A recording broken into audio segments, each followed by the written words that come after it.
42시간 전에 마감한 트레이더가 생생하게 전하는 글로벌 마켓 리뷰 델타원입니다. 우리 증시는 종합주가지수 5,000포인트를 놓고 공방을 이틀째 이어갔으며 해외 시장은 변동성이 증가함과 동시에 그동안 쉬지 않고 상승하던 러셀이 마이너스 2% 음봉을 맞게 되었습니다. 골드나 실버 가격은 역사적인 고점 갱신을 이어가고 있는데 그 와중에 엔화도 급등을 하게 되었습니다. 시장이 2026년이 첫 달 거래를 마무리하는 주에 들어서게 되는데 통화시장의 변동성이 살아나는 등 2월에 대한 불안감을 키워가고 있습니다. 시장 어떻게 보고 있는지 대응 전략과 함께 이야기합니다. 그리고 그동안에 유튜브 녹화를 하지 못한 것은 목소리 상태가 안 좋아서 그렇고 스크립트는 네이버 프리미엄 콘텐츠에 계속 올리고 있었습니다. 자, 먼저 아시아 세션 리뷰 시작할게요. 우리 증시는 갭 상승 출발한 뒤 하루 종일 밀리는 대로 매수가 들어오면서 어떻게든 종합주가지수 5,000포인트를 수호하려는 모습을 보였습니다. 선물 미결제약정도 하루 종일 증가하면서 무려 5,300계약 넘게 증가하였는데요. 워낙 미결 수준이 낮다 보니 그래봤자 선물 미결제약정은 21만 7천 계약에도 도달하지 못했어요. 장중에 여러 차례 하락 시도가 있었지만 ETF의 매수는 여전히 들어왔고요. 장 마감 무렵에는 전일 대비 0.7% 상승 마감하면서 월요일에도 또 콜옵션 막내가 2개나 상장하게 되었습니다. 정말 대단하죠.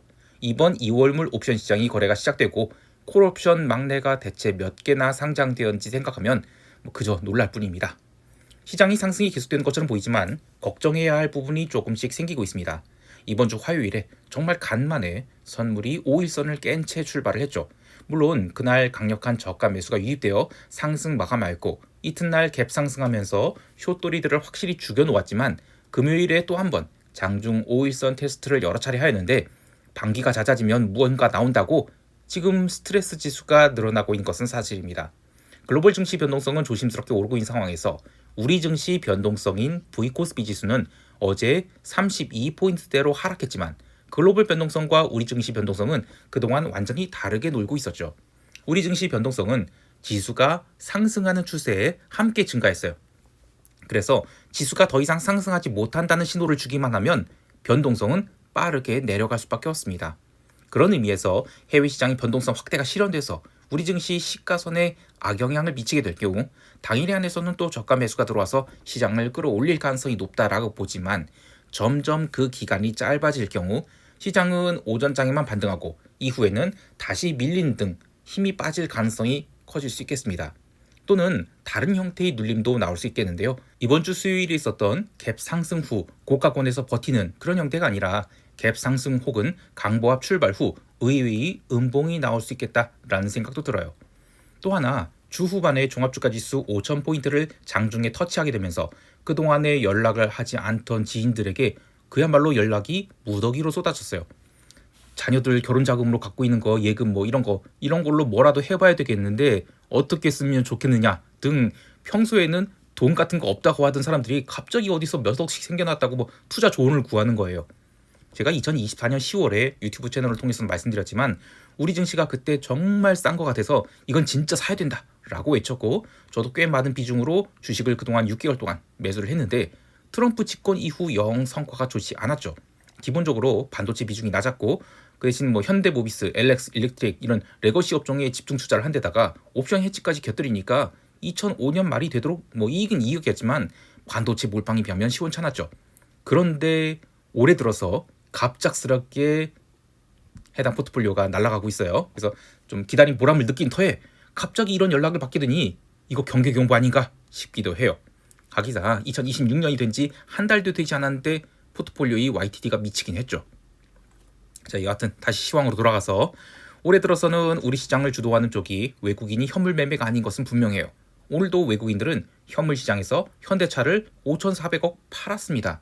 올해 들어서 지금 한 달도 안 됐는데 3조 넘게 판 거예요. 그럼에도 시장을 버티게 하는 것은 슈퍼개미 현물 매수 그리고 일반 리테일이 섹터 ETF 매수 때문이라고 해요. 이것은 올해 우리 증시가 초반이 강렬한 상승 이후 기나긴 분산 국면을 맞게 되는 것이지 이게 무슨 해외 시장 빠진다고 해서 우리 시장도 같이 빠진다? 이런 것은 어려울 것 같아요. 특히 풋옵션 매수를 포함해서 레버리지된 인덱스 매수는 최대한 자제하는 것이 좋겠는데요. ETF 매수의 특성상 이 알고리즘으로 꾸준히 집행이 되기 때문에 일중 하락이 멈췄다 싶으면 바로 매수세가 들어오고 그런 전환이 있을 때마다 옵션 가격이 죽어나게 돼요. 옵션 시장을 보면 마켓메이커들은 지수 상승에도 불구하고 상단 배리어를 계속 740포인트로 유지하고 있으며 변동성 하락에 따라 양 옵션 미결제 확정을 크게 늘렸습니다. 특히 하단 배리어를 650포인트에서 670포인트로 무려 20포인트를 크게 올렸는데 이것이 변동성 하락이 주된 원인으로 보고 있어요. 사실 이 목요일에 V코스피 지수가 36.5포인트까지 오른 것은 진짜 미친 것이었죠. 금요일 시황에서 마켓메이커들이 이제 얼마 남지 않은 잔존일을 감안했을 때 풋클래스의 옵션 발행을 더 이상 미루지 못할 것이다 이런 얘기를 했었죠. 금요일에 지수가 장중에 눌림이 여러 차례 있었지만 아랑곳 않고 이제는 사정없이 풋클래스의 미결을 늘린 것을 보면 이제 종합주가 지수 5,000포인트 안착을 기정사실화한 것 같아요. 자, 이제 유럽 세션 넘어갈게요. 유럽 증시는 이틀째 변동성을 키워가면서 제자리에서 횡보를 하였습니다. 유럽 증시가 트럼프의 그린란드 관세 철회 이슈로 목요일에 급반등한 데 성공했지만 아직 해결된 게 전혀 없죠. 그리고 트럼프의 야욕이 사라졌겠습니까? 그래서 이틀 동안 변동성만 키워가면서 횡보한 것은 저는 당연한 결과다라고 봐요. 시장에서도 별다른 뉴스 없었고요. 젤렌스키가 유럽 지도자들을 비판하면서 그 아랍에미리트에서 열리는 미국, 러시아, 우크라이나 3자 회담에 대한 기대감을 키웠는데 이거 달리 말하면 유럽이 무능함을 비판함과 동시에 유럽이 그동안 우크라이나에 쏟은 비용을 감가상각시킬 것이라는 어떤 위협이 되겠죠. 그런 의미에서 다음 주는 유럽 증시도 미국 증시도 매우 중요한 기로에 서게 될 것 같아요.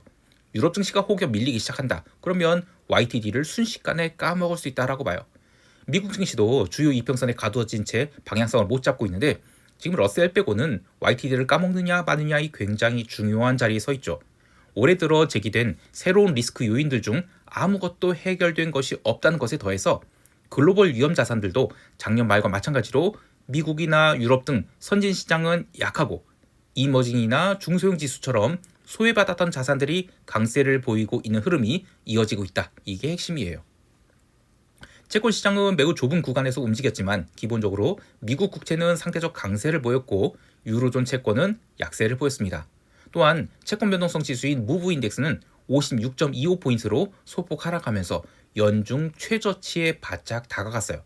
당일 발표된 미국의 제조업이나 서비스업 PMI는 시장에 전혀 영향을 주지 못했고요. 미시간대 소비자 심리지수, 또 기대 인플레이션 또한 채권 시장에 전혀 영향을 주지 못했습니다. 어차피 다음 주에 FOMC가 있으니 그때의 시장 반응을 보는 것이 맞겠죠. 자, 그리고 오늘의 핵심은 통화시장이었죠. 아시아 세션에서 뱅크 오브 재팬은 0.75%로 금리 동결을 발표하였고 이때 엔화는 별다른 반응이 없었어요. 그러나 오후 4시 42분경 우에다 총재의 기자회견이 끝나니까 엔화는 159엔대에서 순식간에 157엔대로 빠르게 강세 전환하게 되었고 이후 유럽 세션 마감 무렵까지 기나긴 횡보를 하다가 새벽 1시 20분 미국과 일본이 공조로 레이트 체크 이야기가 나오면서 이제 엔화 강세를 미국이 허용하겠구나 라는 투자자들이 심리가 생기면서 강력한 숏 스퀴즈로 마감하게 됐어요. 이는 어느 정도 예상된 면이 있었는데요. 어제 시황에서 설명드렸지만 지난주부터 비달러 바스켓이 유난히 강세를 보인 상황에서도 엔화는 오늘이 BOJ를 앞두고 좀 과도하게 누르는 면이 있었죠. 그래서 기자회견에서 조금이라도 엔화 강세가 나타났다. 그러면 엔화는 굉장히 강력한 스퀴즈를 맞을 수 있을 거라 봤는데 아주 시원한 성과를 거둘 수 있었어요. 엔화 말고도 유로나 파운드, 심지어 멕시코 페소화까지 비달러 바스켓들은 고른 강세를 보였고요. 달러 인덱스는 순식간에 연중 최저가는 물론이고 작년 4분기 상승분을 모두 되돌려주게 되었습니다. 그리고 그것보다 더 중요하게 생각되는 것은 작년은 유난히 통화시장 변동성이 눌려 있었는데 올해는 통화시장 변동성이 여러 가지 요인들로 레벨업이 되겠다라는 생각이 들어요. 근데 이 부분은 나중에 또 이야기하도록 하겠습니다.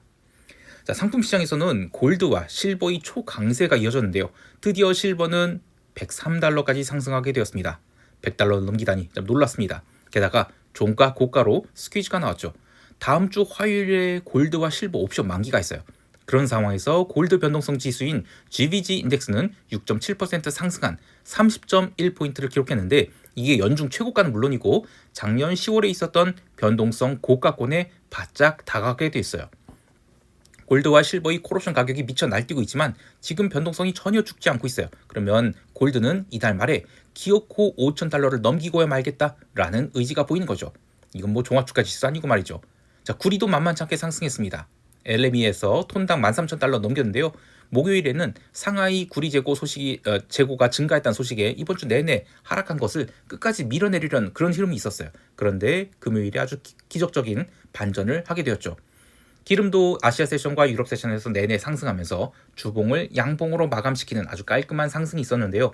비달러 바스켓이 초강세, 귀금속이나 산업금속 등 주요 원자재가 모두 상승하는 흐름을 보면 야, 이거는 인플레 아니라고 하지만 이건 심각한 인플레이션호가 아닌가 생각이 돼요. 특히 기름 시장에 대해서 작년까지는 엄청난 비관론이 시장을 눌렀다. 그런데 이게 만약에 위로 돈다? 그러면 아주 기록적인 상승이 나올 수 있겠다라는 생각도 들어요. 요즘 제가 주변 친구들한테 하는 이야기 중 하나가 2015년 이후로 글로벌 자산 시장에서 돌아가면서 인플레이션이 발생하고 있는데 야, 이거 올해는 웬만해서는 기름 숏은 좀 조심해야 되겠다라는 이야기가 핵심입니다. 이제 미국 세션 넘어갈게요. 미국 지수 선물은 아시아 세션에서의 반등을 유럽 세션 들어서 반납하기 시작했고, 미국 세션 시작 전에 중국이 대형 테크 기업에 대해서 엔비디아의 H200 칩을 주문할 수 있게 허용했다라면서 프리마켓에서 엔비디아 등 기술적 강세가 나와서 나스닥 선물이 유난히 강세를 보였죠. 그렇게 나스닥 선물이 갭 상승 출발하고 초반 30분이 흔들림을 이겨낸 뒤 새벽 1시까지 상승 마감하면서 야, 이거 나스닥 V 반등 나오겠다라고 생각이 됐지만 이후 더 이상 상승하지 못하면서 지수는 계속 가두는데도 변동성이 상승하는 굉장히 불안한 출발을 보였어요. 개별 종목 움직임 또한 주 중반까지 흐름과는 완전히 달랐죠. 러셀이 갭 다운 출발 후에도 거의 반등을 하지 못했을 뿐더러 작은 반등이 나올 때마다 다시 눌림이 나온 등 사실상이 종가 저가의 흐름을 보였습니다. 시장에서는 인텔이 갭 다운 후 마이너스 17%까지 하락한 것을 주로 이야기하고 있는데, 인텔은 어제까지 연중 신고가 갱신을 하던 상황에서 실적 발표 후 충분히 차익 실현이 나올 수 있었던 거라고 봐요. 그런데 문제는 금융주인 골드만삭스 그리고 JP모건 이게 계속 빠지고 있죠. 물론 이것에 대해서 카드 금리 압박이 인하 압박 때문이라고 하는데, 글쎄 전반적인 시장 흐름이 단순히 기술주만 내리는 게 아니라 전체 시장이 가라앉을 준비를 하는 게 아닌가라는 생각이 들어요. 특히 올해 들어서 미국 증시가 지금 사실상 전혀 못 오르고 있는 가운데 이머징 마켓은 강세를 보이고 있죠. 이런 흐름이라면 자산 배분 차원에서라도 미국을 비중 축소할 압력이 좀 커질 것 같아요. 게다가 달러까지 약세 전환이 된다. 그러면 미국 증시는 더욱 눌릴 수 있겠다라는 생각이 들어요. 마침 이평선도 한참 수렴을 거치고 있는 터라 1월 말까지는 몰라도 2월이 미국 증시 흐름은 상당히 좀 보수적으로 봐야 되지 않을까 해요. 개별 종목의 흐름들을 더 보면 코인베이스가 연중 신저가를 갱신한 가운데 로빈훗 마켓도 반등 좀 주려다가 실패해서 마감한 등 러셀이 이번 주 초까지 강세 움직임을 보인 것과는 달리 가상자산 시장이 약세를 좀 반영하고 있는 것 같다라고 보고요. 또 굴뚝 주식들도 다음 주 방산주 실적 발표와 함께 조금씩 엇갈리는 흐름들이 나오고 있어서 다음 주 미국 증시 움직임은 생각보다 좀 약할 가능성을 보여주는 것 같아요. 무엇보다도 지수가 지금 한참 이 자리에서 머무르고 있음에도 불구하고 변동성이 살아나는 것은 FOMC를 기점으로 뭔가 좀 큰 변화가 있을 것을 예고하는 것 같은데요. 글로벌 시장 참여자들이 미국에 대한 밸류에이션을 재평가하게 될 경우 시장은 한바탕 홍역을 치르지 않을까 싶습니다. 자, 이제 시장 총평하면서 대응 전략 이야기할게요. 우리 증시는 종합주가지수 5,000포인트라는 굉장히 중요한 포인트 피규어에 도달해서 단기 고점이라는 생각과 함께 반대로 이제는 코스닥이 좀 가야지 라는 심리도 살아나는 것 같아요. 수요일에 있었던 알테오젠 사건이 목금이 코스닥 선물 반등과 함께 어느 정도 마무리되는 것 같고요. 개별 종목 이야기를 하지 않겠지만 우리 시장에 대한 투자자들의 생각이 긍정적으로 바뀌는 것은 이게 만약에 분산 국면이 시작되었든 아니든 우리 시장을 지탱하게 만들 굉장히 중요한 요소가 될 것 같아요. 그래서 해외 시장이 악재로 인한 갭 다운이 발생할 경우 우리 증시가 어느 정도로 빠르게 회복하는지 그리고 어디까지 회복하는지를 관찰하고자 합니다. 자, 또 하나 볼 것은 콜옵션에 대한 투자자들의 시각 변화예요. 우리 증시가 초강세를 거듭하면서 막내 콜옵션들이 계속 생기고 있죠. 그래서 목요일과 금요일에도 연속해서 막내 콜옵션들이 신규 상장되고 있는데 이번에는 바로 음봉을 맞고 있어요. 이제 변동성이 죽기 시작하면서 시간 가치 감소분이 변동성 증가를 이겨내는 국면에 들어가게 된 것 같아요. 즉 배가의 영향력이 줄어들고 있다는 것이죠. 다음 주 월요일에도 막내 콜옵션이 2개 더 생겨요. 근데 이것들마저 음봉으로 마감하게 된다? 그러면 시장이 상승이 어느 정도 마무리되었거나 아니면 이제는 탄력이 아주 크게 줄어들 것으로 보고 대응하고자 합니다. 해외 시장에 대해서는 이제 미국 증시가 좀 기울어질 가능성을 보고 있어요. 낙폭이나 또 기울기 이런 건 아직 확인하기 어렵죠. 근데 만약에 달러 약세가 의미 있는 수준으로 진행된다? 그러면 미국 시장에 대한 글로벌 투자자들이 상대적 투자 매력이 감소할 것은 불가피해 보이는데요. FOMC를 앞두고 시장이 이평선 수렴을 더 하게 될지 아니면 조심스럽게 눌렸다가 주 후반에 언더슈팅을 주게 될지를 보고자 합니다. 자, 마지막으로 엔화가 금요일 하루에만 1.7% 초강세 마감을 했죠. 근데 한번 투자자들이 심리가 바뀌게 되면 통화시장은 쉽게 방향성을 바꾸기가 어려워요. 엔화를 필두로 다른 비달러 바스켓이 강세 지속도 주의 깊이 살펴볼 뿐입니다. 근데 엔화의 강세에도 만약에 일본 증시가 나름 잘 버티는 거나 아니면 강세를 이어간다? 그러면 작년까지 있었던 엔화 강세 그리고 일본 증시 약세 이 패러다임이 바뀌는 것일 수도 있어요. 그래서 엔화가 강세가 나오는데도 저는 엔화 강세는 좀 계속 이어질 것 같은데 그럼에도 니케이가 강세를 보인다? 또는 잘 버틴다? 이러면 좀 시각을 좀 달리해야 되겠습니다. 마지막으로 그동안의 영상을 제가 못 올렸었는데 네이버 프리미엄 콘텐츠에는 시황 스크립트를 그동안 계속 올려왔어요. 목소리가 어느 정도 회복돼서 당분간 영상을 계속 녹화를 해볼 거예요. 건강이 허락되는 대로요. 근데 가급적이면 네이버 프리미엄 콘텐츠에서 시황을 계속 팔로우업 하시는 게 좋을 것 같습니다. 그래서 여기 네이버에 보시면 델타원 글로벌 검색하셔서 네이버 프리미엄 콘텐츠 가입하시면 비용이 48,000원인데 이게 적으면 적은 거고 또 많으면 많은 건데 투자하시는 분들은 콘텐츠 비용에 대해서 아끼지 않는 것이 좋다고 생각해요. 제가 대단한 트레이더 이렇게 생각하지는 않지만 새로운 시각의 트레이더의 생각을 들어볼 수 있다는 면에서는 저는 괜찮다고 생각해요. 그래서 많은 가입하라고요. 자, 오늘 하루도 성공 투자하시길 바라면서 이상 델타원이었습니다. 감사합니다.